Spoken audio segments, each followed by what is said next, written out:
बिस्मिल्लाहिर्रहमानिर्रहीम, अस्सलाम वालेकुम। मौजूदा हुकूमत फ्रस्ट्रेशन का शिकार नज़र आ रही है।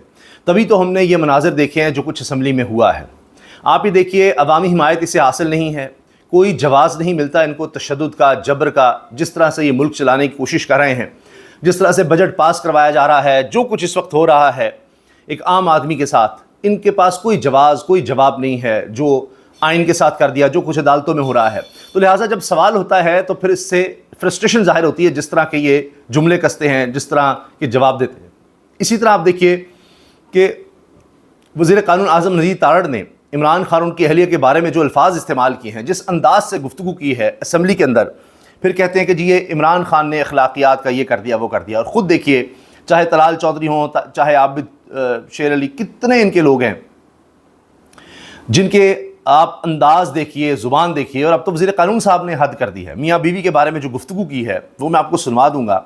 वो इसलिए ज़रूरी है, वैसे तो बाइस शर्म है ऐसी गुफ्तगू करना, लेकिन आपको सुनवाने का मकसद ये है कि आपको पता चले कि हो क्या रहा है। क्योंकि ये एक्सपंज भी नहीं किया गया असम्बली में, ये जुमले ये नहीं कहा गया स्पीकर साहब की तरफ से कि आप ही किस तरह के जुमले बोल रहे हैं और किस तरह के इशारे कर रहे हैं, तो उस पर भी बात हम करेंगे। लेकिन अब देखिए कि हर कोई गैर मुतमईन नज़र आता है, इसलिए अदम इस्तेहकाम है। अवाम तो हैं ही गैर मुतमईन। अभी आप देखिएगा बजट के बारे में क्या है, अभी तो ड्रामेबाजी चल रही है। पीपल्स पार्टी कह रही है मौजूदा बजट अभी भी हम इस तरह से पास नहीं करने देंगे। गिरफ्तारी के इख्तियारात FBI को क्यों दिए हैं? क्योंकि पहले तो वो नैब से तंग थे कि नैब, इसके बावजूद कि सारा कुछ एक नूरा कुश्ती की तरह चल रहा था इमरान खान के दौर में, वो खुद कहते थे मेरे हाथ में नहीं नैब, फिर भी वो नैब से तंग थे कि जी उसके पास गिरफ्तारी के इख्तियारात हैं। अब वो नैब अच्छा हो गया है क्योंकि वो इमरान खान के खिलाफ इस्तेमाल हो रहा है अलकादर ट्रस्ट केस में, जो कि जिसकी कोई बुनियाद नहीं मिलती।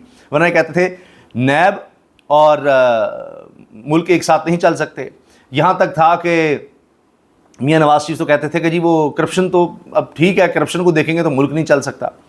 तो इनके यहाँ तो करप्शन कोई मसला नहीं है।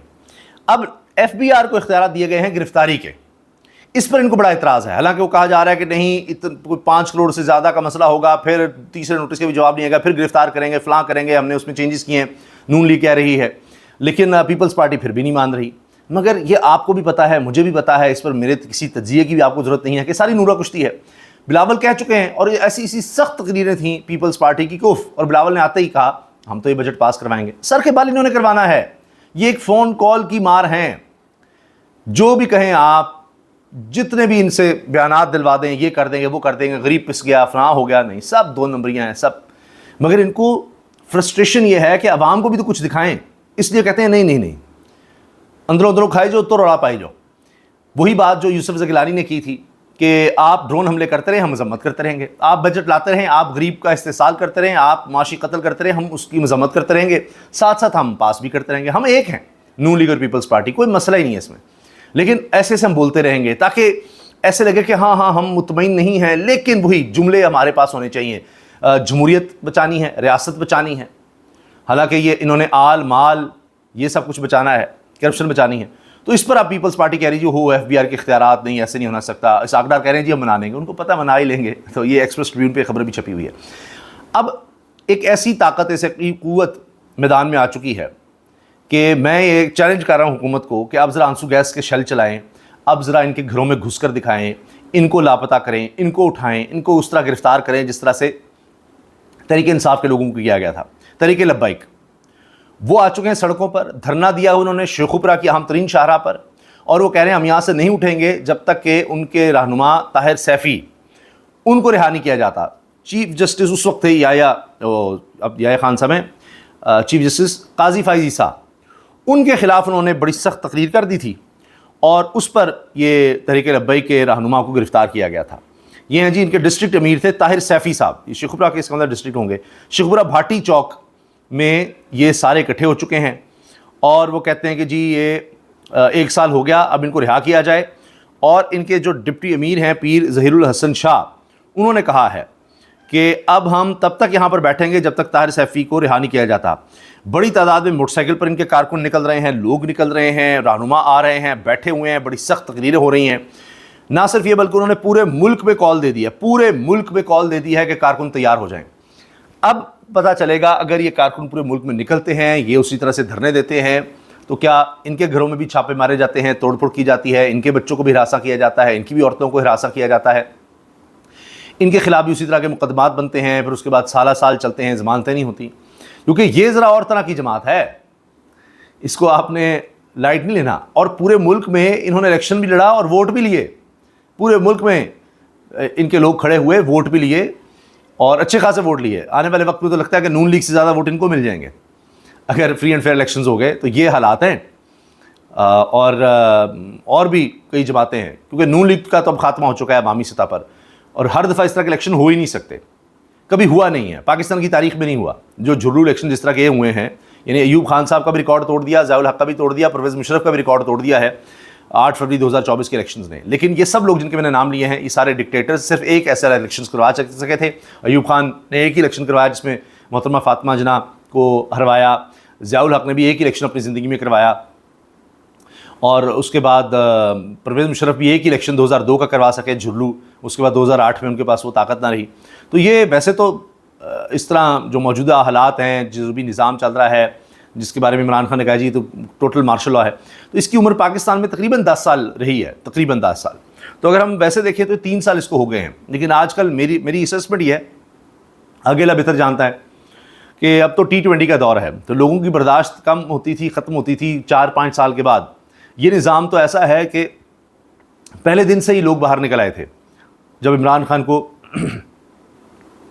वज़ारत उज़्मा की कुर्सी से हटाया गया तो पहले दिन लोग सड़कों पर थे। तो 3 साल हो गए हैं, शायद घिसा के में भी 2 साल और चला लिया जाए। लेकिन जब भी अगले इलेक्शन हुए, मुझे नहीं लगता कि इसी किस्म के जरूर इलेक्शन हो सकेंगे। अभी आज ये बात कहते हुए ज़ाहिर यकीन नहीं आता लोगों को, या नज़र तो कुछ भी नहीं आ रहा, बिल्कुल भी नहीं। लेकिन हमारे यहाँ कोई एक दिन, एक खबर, एक वाक़या सब कुछ बदल देता है जिसका सोचा भी नहीं जा सकता था। तो जैसी जैसी मियाँ नवाज़ शरीफ साहब ने तकरीरें की हुई थी, जो कुछ कहा हुआ था, तो उसके बाद आप देखिए किस तरह से रातों रात वो हमेशा मुशर्रफ दौर में भी यहाँ से निकल गए, अब भी सारा कुछ हुआ, कैसे वो आए सारा, तो ये यहाँ पर पता नहीं चलता। अब ये देखिए, ये जो तहरीक लब्बैक है, इनकी तकरीर में से कुछ हिस्सा सुनिए ज़रा। पूरा पाकिस्तान में तहरीक लब्बैक पाकिस्तान के कारकुनान अपनी जगह पर तैयार हो जाए। पूरे मुल्क में कारकुनान तैयार हो जाएं। अच्छा जी, इसके अलावा GHQ हमला केस और 9 में मुकदमात की समाअत मुलतवी हो गई है, जुलाई में चली गई है जी अब। और इसके अलावा ये द नेशन में बड़ा ज़बरदस्त एक कॉलम छपा है, ये सिटी बैंक के साथ काम कर चुके बहुत बड़े ये माशी एक्सपर्ट हैं, यूसुफ नज़र साहब लिखते भी हैं।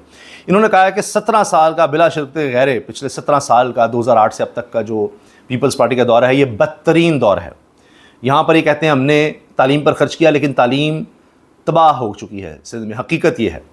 तो ये कहते हैं जी, Sindh education failures when PP took office in 2008, literacy rate was about 58%, 69% for males, 45 for females. The Pakistan Economic Survey 2024-25 reports Sindh's literacy rate at 57.54%, यानी गिर गया है, बजाय बढ़ने के गिरा है। तो ये इनका 17 साल का ये है किया धरा, बर्बादी की इन्होंने, ये पीपल्स पार्टी और नून लीग ने मिलकर इस मुल्क के हर सेक्टर को तबाह बर्बादी किया है। और ये 3 साल इसका सबसे बड़ा सबूत है कि पाकिस्तान की हिस्ट्री में माशी ग्रोथ कभी इतनी कम नहीं रही, मुसलसल 3 साल जो इनके दौर में है। आखिर में ये सुनिए जी, आज़म नज़ीर तारड़ साहब क्या कह रहे हैं। पहले इद्दत में निकाह का केस बनवाया, आज उसकी कोई बात नहीं करता। आलम इस्लाम में कभी ऐसा केस नहीं किसी के खिलाफ बनाया गया था, और भी सारे केस, लेकिन ये तो बहुत ही शर्मनाक था। अब उनकी गुफ्तगू सुनिए कि जी मैं मुलाकात नहीं करवा सकता दोनों में, मेरे बस में होता दोनों को इकट्ठा सुलवा देता। ये अल्फाज हैं इनके, सुनिए। काश जेलर को डायरेक्ट करने का इख्तियार सेक्रेटरी ह्यूमन राइट्स के पास होता कि यार आज इनकी मुलाकात करा दे और मियाँ बीवी को भी इकट्ठे सुलाया करे, मैं जरूर करता। मेरे पास ये इख्तियार नहीं है। हाथ के भी इशारे कर रहे हैं कि मैं इनको, चेयरमैन नैब ये कहते जी कि ये मेरे पास इख्तियार होता, मैं इकट्ठे सुलवाया करता है मियाँ बीवी को। अब ये किस तरह की गुफ्तगू, हाथ के इशारे से कि जी सुलाया करता, और ये यानी बस क्या कहें इस पर। अब हिदायत की दुआ करें, और फिर इस तरह की गुफ्तगू करते हैं और फिर कहते हैं जी देखें ये नौजवानों को ये कर दिया, वो कर दिया। इनकी अपनी गुफ्तगू देखिए ज़रा। ये तो डायरेक्ट जो लोग हैं लीडरशिप में वो इस तरह की गुफ्तगू कर रहे हैं। बाकी नीचे कारकुन जिनको मरीम नवाज़ साहबा फॉलो करती हैं ना, उफ़, आपको मिल जाएगा, आप जाएँ ट्विटर पर कि जी मरीम नवाज़ जिनको फॉलो कर रही हैं वो अननोन लोग होंगे, उनके फॉलोअर्स बड़े कम होंगे, किसी के 5-10 फॉलोअर होंगे, लेकिन मरीम साहबा उनको फॉलो कर रही हैं, और उनकी गुफ्तगू को भी सुनिएगा। तो ये हाल है यहाँ पर गुफ्तगू का। इजाज़त दीजिए, अल्लाह हाफ़िज़।